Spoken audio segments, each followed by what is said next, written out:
Avvocato Bucci, ecco, un momento particolare, la nostra città è stata attenzionata da mass media per le tantissime cose che sono successe, non ultime le dimissioni del Presidente delle Fondazioni. Ecco, una sua valutazione. Allora, è una valutazione che implica un giudizio di amarezza riguardo questa situazione. Dispiacciono fortemente, ma come Agrigentino, questi incidenti di percorso che ci sono stati.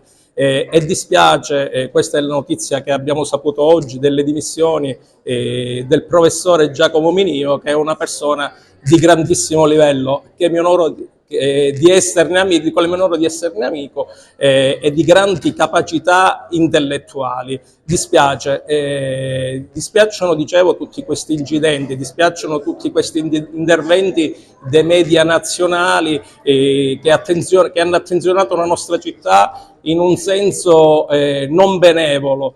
Però devo dire questo, che indipendentemente da tutto noi dobbiamo tifare perché Agrigento realizzi veramente questo evento e perché alla fine si possa dare un giudizio assolutamente meritevole di tutte le attività che verranno realizzate nel corso dell'anno 2025, quindi dobbiamo dire tutti, senza colori politici e senza pregiudizi, forza Agrigento.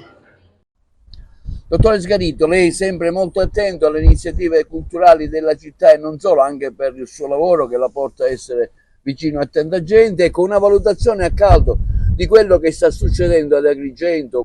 Ma è veramente difficile, perché stamattina la città si sveglia, penso, più povera di una risorsa che la città aveva, come dire, messo in campo con, diciamo, molto garbo e con grande criterio. Il professore Minio aveva cominciato a dare un contributo, seppure, ripeto, la città era partita, perché i ritardi sono sotto gli occhi di tutti, non c'è stato un minimo di preparazione. C'è stata, secondo me, anche molta confusione, perché la fondazione è stata interpretata come l'ente che doveva gestire tutto dalla A alla Z. Non è così, perché la fondazione aveva delle finalità specifiche e quindi c'è stata una commistione anche interpretativa sbagliata.